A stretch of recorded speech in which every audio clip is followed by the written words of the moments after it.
Hello, all my friends. I'm sorry I missed you last week, but I'm back this week with a new project for you to paint, so I'm gonna flip us around and we'll get started, okay? All right, everybody. I've had a number of requests for more animals, so we're gonna do some more animals over the next few videos. Today we're gonna do a narwhal. I just got done doing an art challenge that a friend of mine on Instagram hosted, and the theme was funky fish.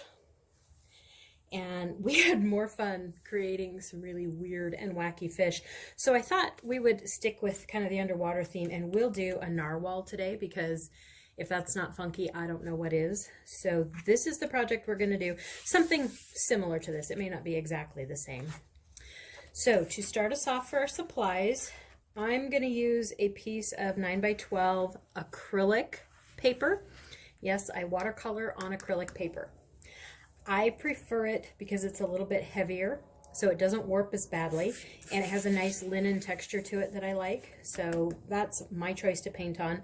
Obviously, if you're going to do this with watercolors, you can use regular watercolor paper. What other paper you have that you like to watercolor on is fine. You could also just draw this and color it in with markers or crayons or colored pencils or even paint pens. So if you're going to use other supplies, use whatever paper is appropriate for that, whatever thickness works best for you. You don't have to start as big as I am, but this shows up nice on camera, so I'm starting with a 9x12. I do have it taped down to my board because I'm going to use watercolor, and that way when the paper wants to warp, it's not going to go much of anywhere because of the tape. I've got my pencil and eraser to draw with. I've got my Sharpie for doing some fine details when we're done. I've got a number 8 round watercolor brush. I'm going to use a different set of paints today. I often use my Josie Lewis set, but today I am going to use my Art Philosophy Company Tropicals set. The colors aren't quite as bright as the Josie Lewis set. They may be a little more muted, but they've got some interesting depth to them. So I'm going to play with that set today and see how we do. And then I am also going to use my Posca paint pens for some of the dots and highlights. So I've got just a fairly basic set of Posca paint pens to use as well. So this will be kind of mixed media. It won't strictly be watercolor. And I'm going to start by showing you how to draw that little narwhal in a quick, easy way. Okay, first we need to draw this little guy on here, and I want it exaggerated. Narwhals are longer and maybe more cigar shaped. They're not quite skewed like this, but because we're doing whimsical, I want to alter its proportions a little bit just to give it some cuteness factor. So I'm going to make its body fairly large and round, as well as its tusk, which, did you know it's not actually a tusk like we think of on elephants? It's actually a tooth. There you go. So I'm going to exaggerate those pieces, and I'm going to make the tail a little bit smaller. So to do this, I'm going to start with just a circle for the body. And if you don't feel like freehanding a circle, find something to draw the circle with. You can trace it. So I think for me today, I'm going to use this because it was handy. So I'm just going to put it kind of on my paper where I think I've got plenty of room to do the tusk and a tail. And then I'm just going to trace around it. So if you don't feel like freehanding your circle, find you something round that is about the size that you want it for your paper. Okay? So that's going to be my body. I'm going to do the tail out over here. So I'm just going to do kind of some curvy lines like that. And then I'm going to bring them back in towards the middle. So it almost looks kind of like a mustache. And then I'm going to bring this down and let it meet my circle. And same thing here. So when we erase that line, we've kind of got body shape going. Now, depending on how big you've made this, where all your moving pieces are, you might need to come back in and just kind of do a little sketchy fixing of those lines, but at least by using something round to draw that body, we got us started fairly easily. And so the corrections are really easy to make. If you decide you want your tail fatter, you can make your tail fatter. So we can do all these fine adjustments once we've got kind of the basic placement on there. And I do think that I like a little bit of a thicker tail there. So very quickly and easily, we've got body and tail of a narwhal. For the tusk, I'm going to just do a triangle off the top of its head, like this. Now on this one, you can see I made it look like it's twisted. So if you want to do that, I'm going to turn this sideways a little bit because it's easier for me to draw that direction. And that's something that I like to point out. I don't know if I've mentioned this before in other videos. I watch people try and draw and paint things quite often where they leave their paper one way and they're trying to, you know, do curves and circles and shapes and things in certain directions, and they end up with their hands all over the place and it's not comfortable. Turn your paper. It seems like one of those really simple things, but you'd be surprised at how many people don't think about that. There is no reason for you to leave your paper facing the same direction the whole time you're making something. Turn it so that it's easy for you to draw, okay? So what I want to do to make this look like it's turning is I'm going to come and just draw diagonal lines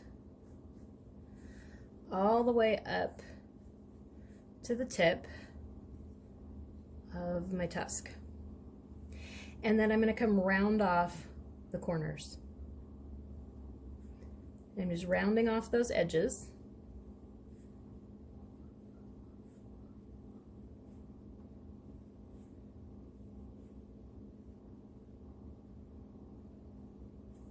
On both sides. And I'm even going to round it off a little bit where it meets the body so it doesn't look like it's just, you know, kind of stuck onto the top of its head.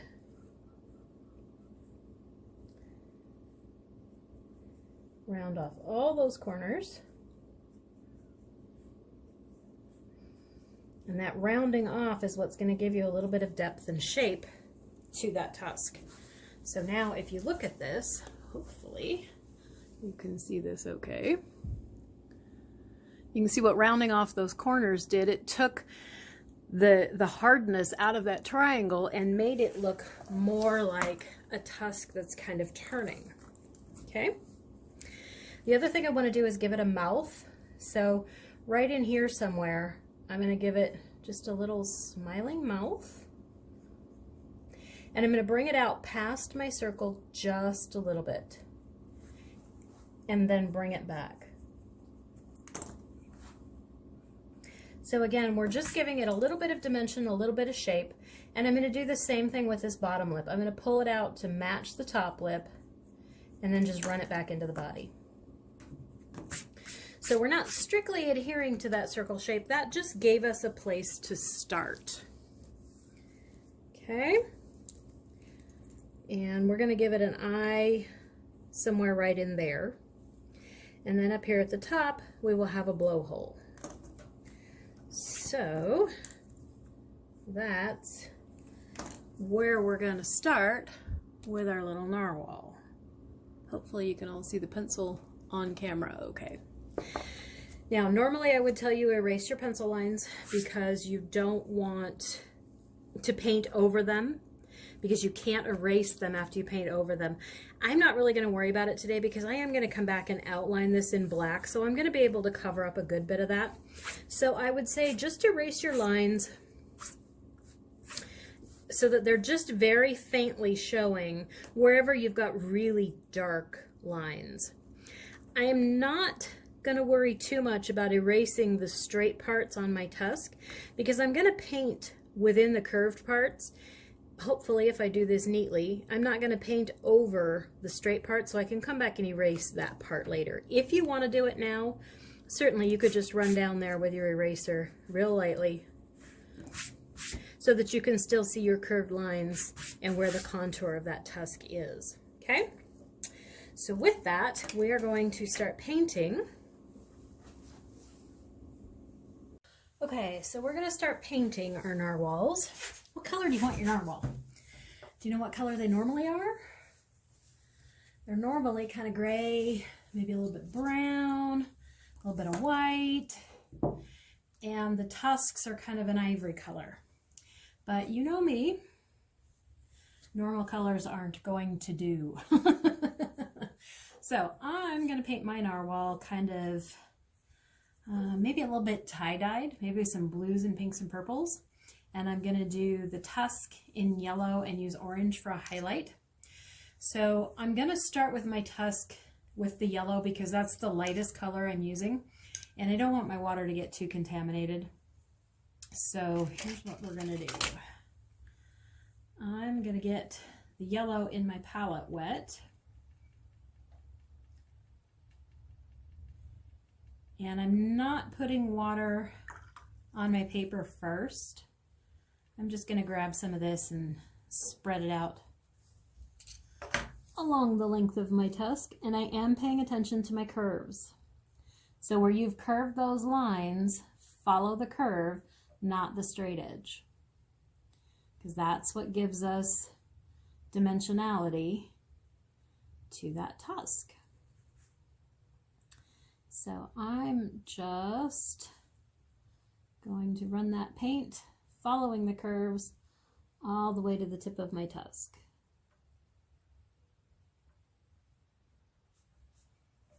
If it starts to feel a little bit dry and you want to add a little bit of water to it, dip your brush in the water. If you need to get a little more paint, get a little more paint.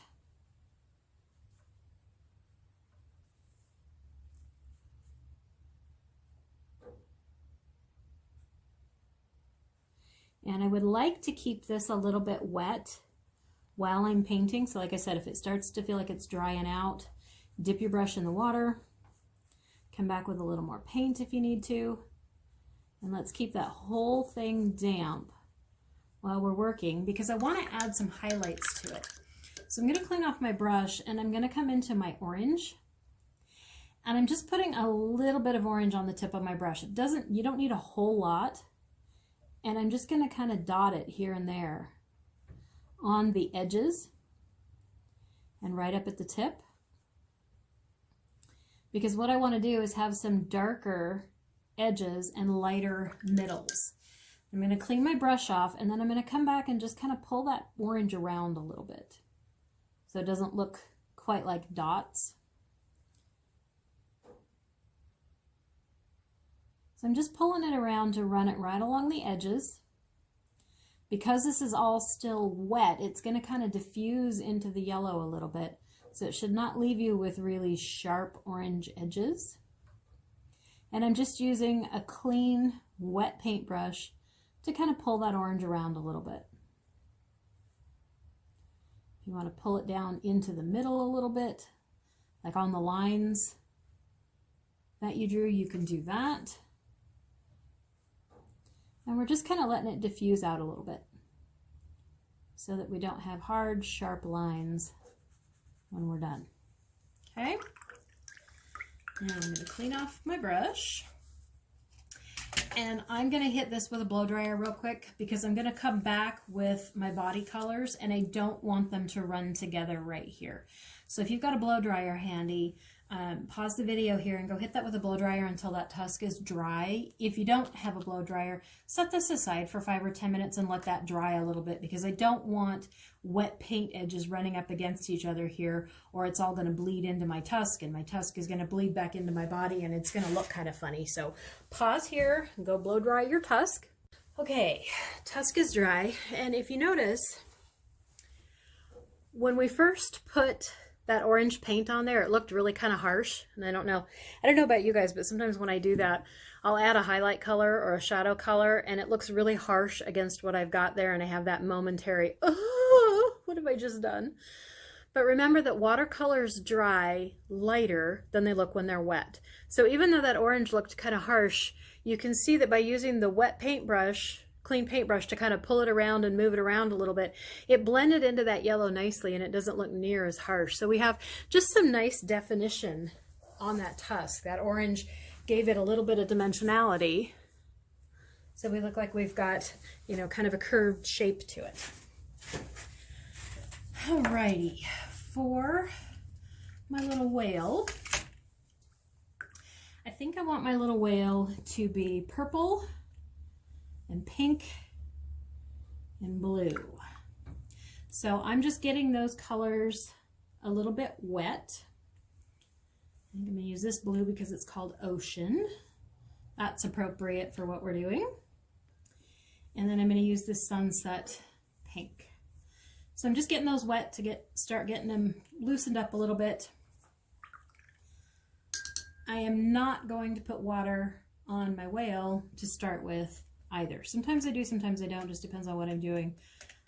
I want these colors to stay really vibrant. I don't want it to be too terribly washed out, and I'm going to let them mix around while I do this. So I'm going to move my palette off to the side while I do this. You don't necessarily need to see my palette. So I picked up some blue to start with, and I'm just grabbing a little bit of water to go with it.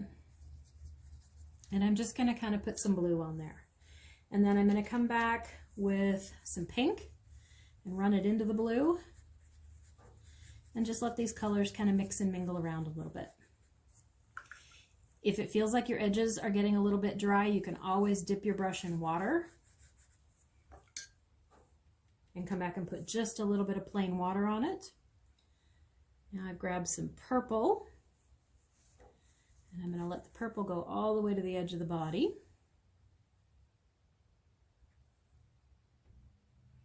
And the purple in this set is really dark and vibrant. So don't panic if you do have this set, or if you have a set that has a purple that's really dark. You don't need a ton of it on your brush, but you can always come back with plain water on your brush and just move it around a little bit.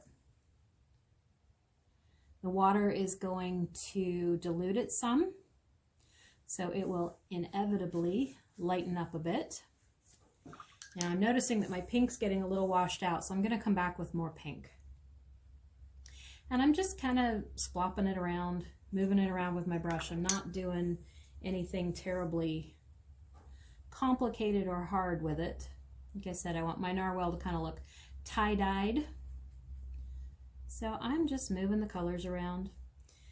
Blue and pinks or reds generally make purple, and I say generally because sometimes you can end up with some funky purples if your blues and pinks and reds don't match. This set matches pretty well together, so you can see as I move that pink around with the blue, I'm getting some purple up in here as well. It's a different shade than this purple. So I'm just going to continue this way, putting my colors here and there kind of willy-nilly however I see fit. I am going to make sure this edge right here stays a little bit wet because I don't want hard lines where those colors are going to meet. It started to dry a little bit, so I've just come back with water on my brush and I'm just kind of scrubbing it pretty hard to get those edges to loosen up a little bit. I'm going to put some blue in my tail, and I'm just letting those colors mix and mingle.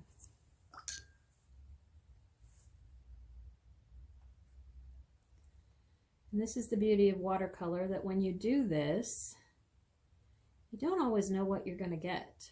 Depending on how much paint you have on your brush at the time, one color might start to overpower the other.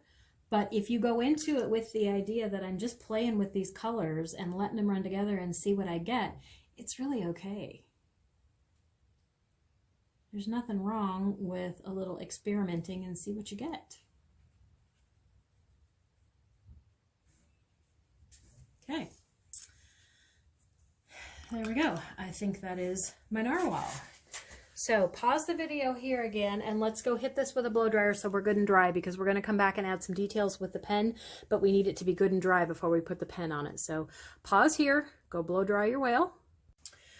Okay, I think I have decided before I add my pen details on it, I want my narwhal to look like there's some water behind it, so it's not just hanging out here on white paper.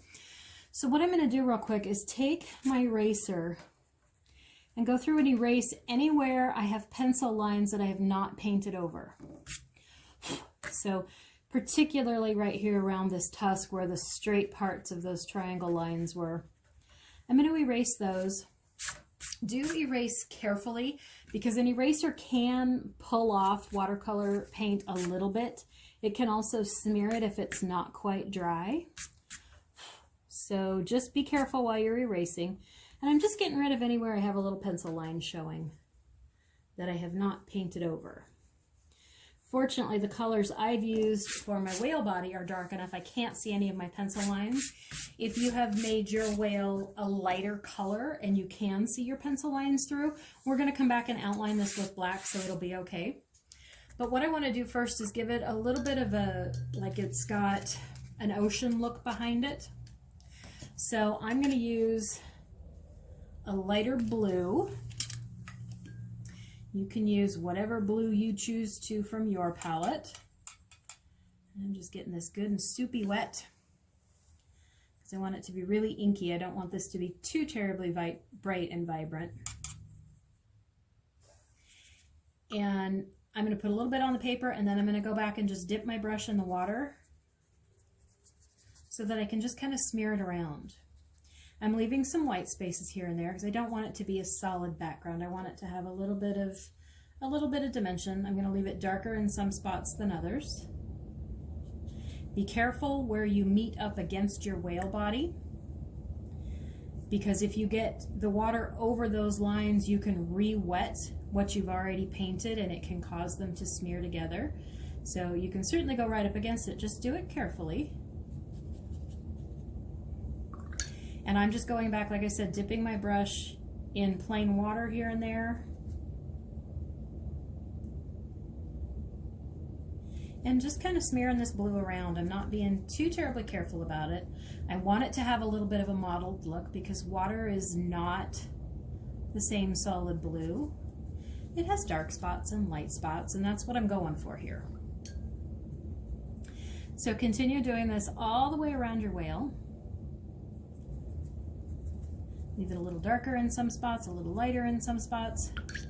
Dip your brush in plain water whenever you need to make it a little more inky so that you can move it around a little easier. Leave some white spaces here and there. Those are going to be your lighter areas. I am going to put just a little bit of water right here just so that I'm making sure I have a wet edge because I don't want lines where my paint had dried.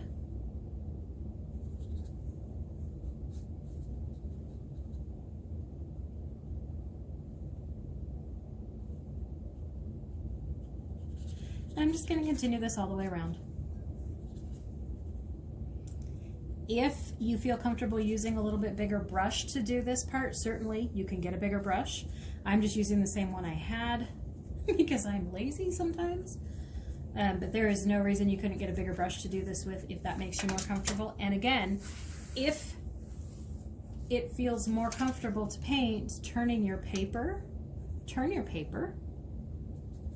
You don't have to leave it facing the same direction every time. Again, be real careful where you bump right up against the colors of your whale because we don't want to re-wet the whale colors and have them smear into each other. So what do I mean by be careful? I mean don't spend a lot of time scrubbing back and forth, back and forth, back and forth right up against that line. Otherwise you're going to get that line re-wet. So just, you know, kind of come down at once or twice is all. And then leave it be.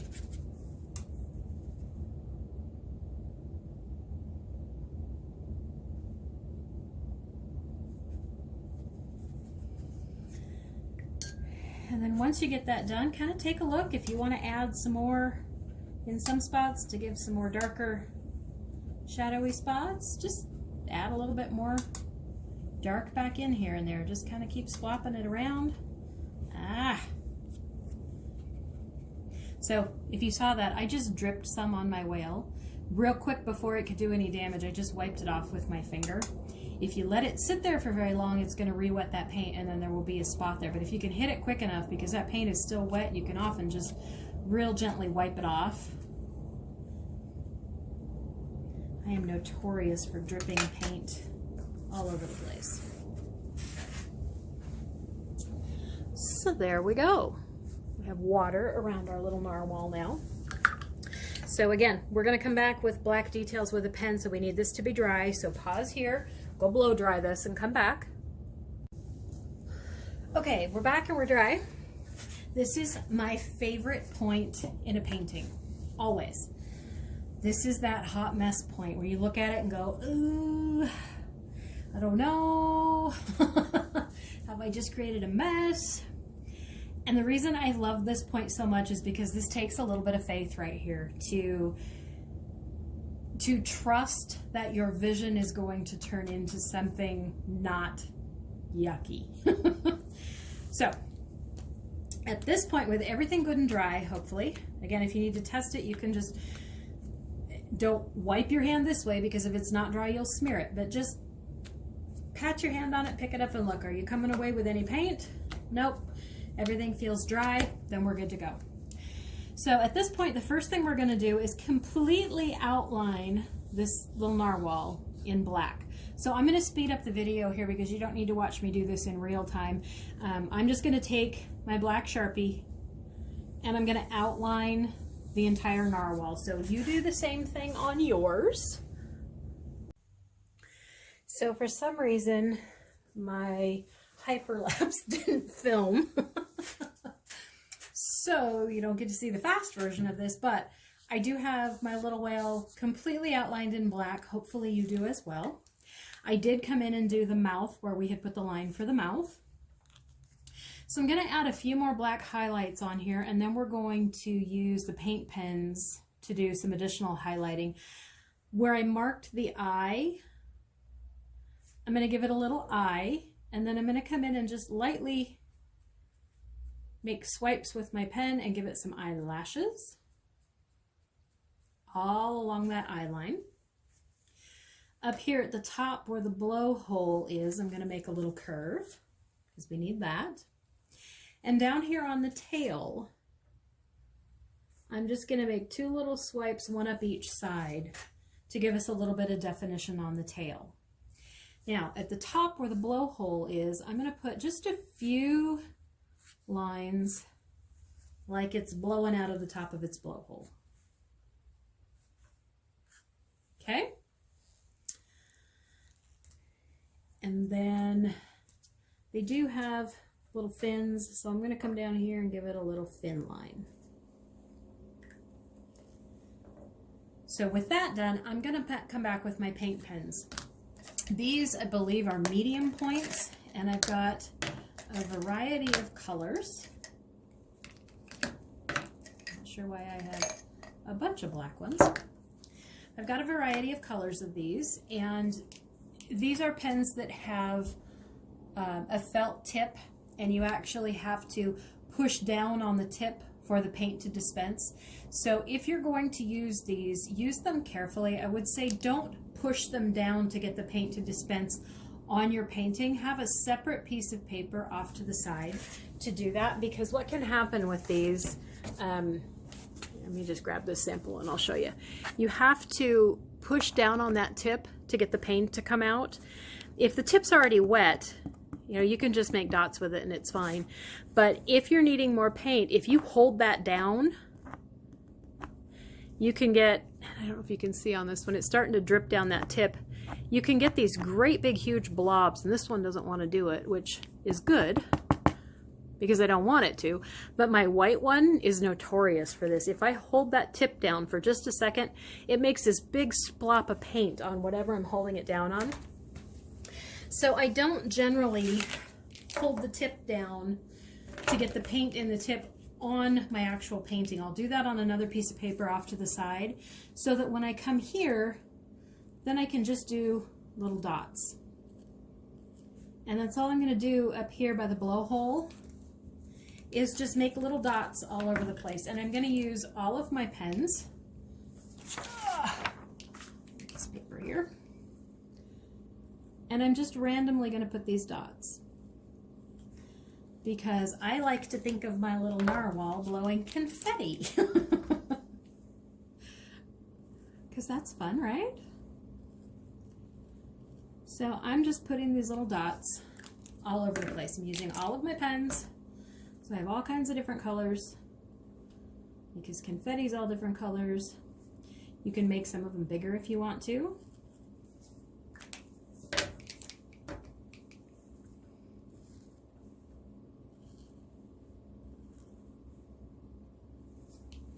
And I'm just being real random with them, all over the place.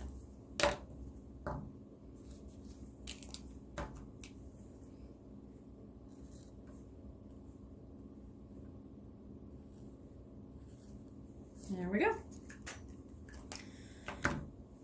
So, my little narwhal has confetti coming out of its blowhole now.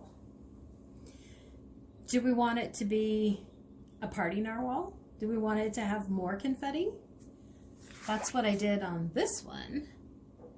So I just took and put those little dots all over the place. And I think I like that idea. So I'm going to run some up the tusk a little bit. And I'm going to do maybe a few down here on its body. So again, I'm just randomly taking these paint pens and making dots here and there all over the place, using all my colors. You'll notice the blue one doesn't show up real well on the blue background, so maybe make sure if you have a color that's similar to your background, you're doing it on other spots that it's going to highlight it better. And I'm just essentially tapping the tip of my paint pen all over the place. Make a few bigger ones here and there. Go back if you want to make some of these bigger. If you make them different sizes, it gives it a little bit of dimensionality. Makes it a little more interesting. And how many of these you do is completely up to you. I often run into the problem of, you know, when do you stop? How much is too much?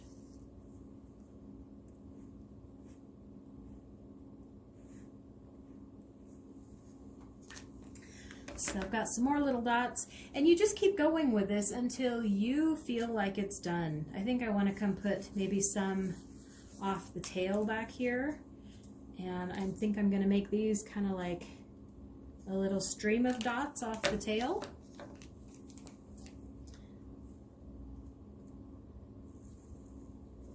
So still with all my different colors, randomly.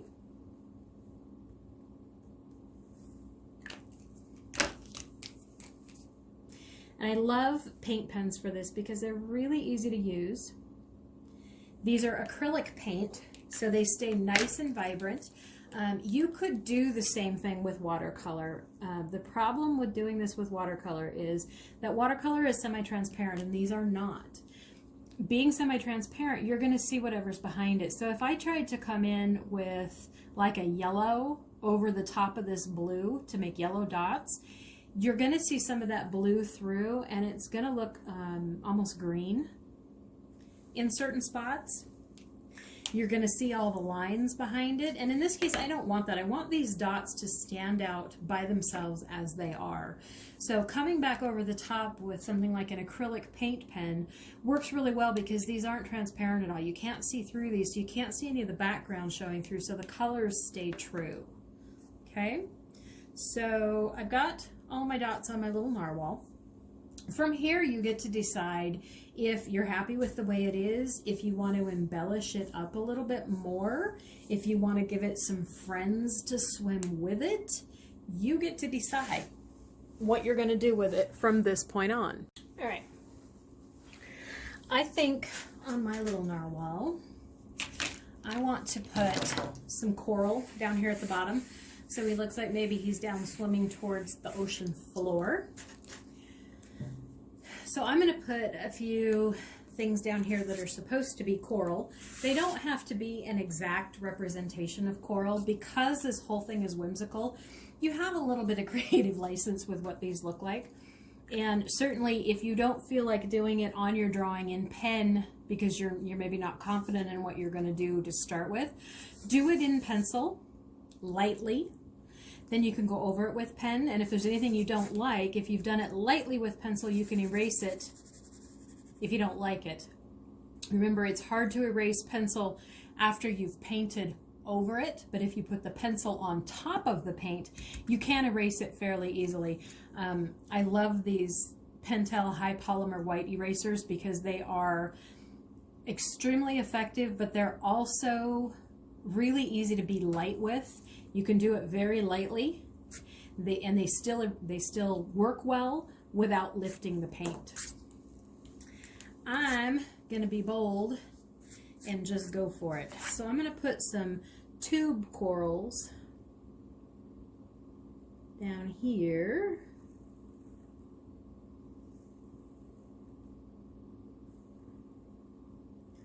And I'm just going to create kind of a little colony of tube coral.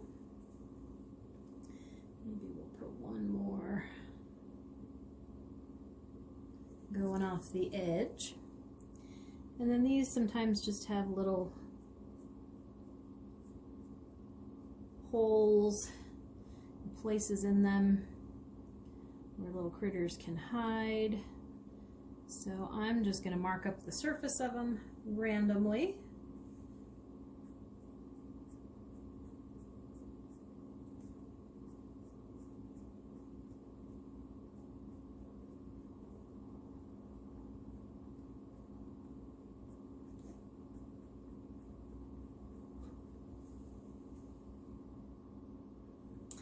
And I think I'm going to give them a rim on the top. So I'm just coming back and drawing another oval inside and then coloring in between them. So it looks like the top has some thickness and dimension to it.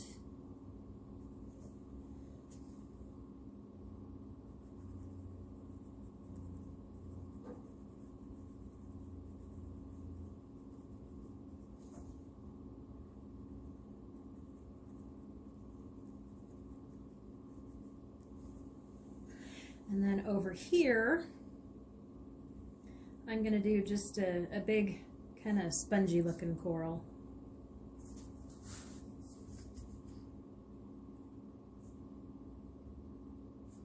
And these often have random holes and just little hidey places that things like eels can hide. So I'm again just making some random marks on this.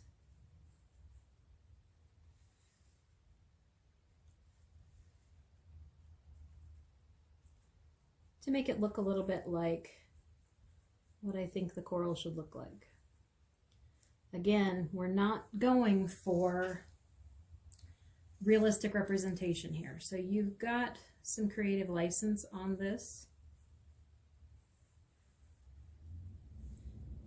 as far as what they look like. If you want to have reference pictures handy so you have an idea what you want to draw, certainly you can pull some reference pictures off of Google or something like that so you have an idea what you're drawing before you draw them. I think I want to put a little seaweed over here with this one. So coming out from behind these corals. And all I'm doing is drawing kind of a squiggly line up and then coming across it so that it looks like that seaweed is turned a little bit.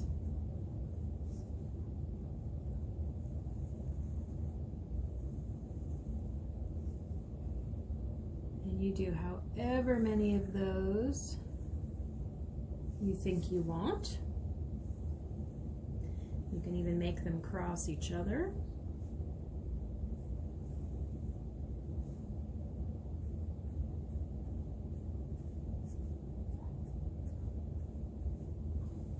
So there's my little seaweeds. So you just keep going, adding embellishments as you choose to. If you want to come back with the paint pens and color some of these in, you certainly can.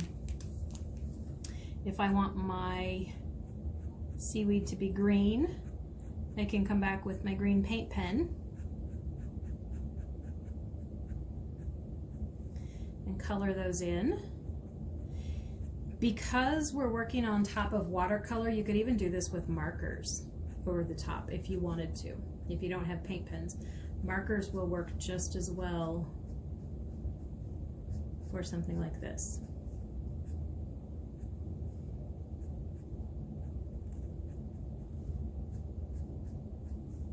Now, because I just painted over those little lines I made in my seaweed, once this is dry, I will come back with my black pen and make some more lines in there again, just again to make them look kind of like they're waving and moving. So you can continue and embellish however you choose to from this point, and you decide when enough is enough. Maybe if your little whale is blowing confetti out, you might want to put some circles up over here to represent bubbles. I'm going to turn this just so it's at a good angle for me.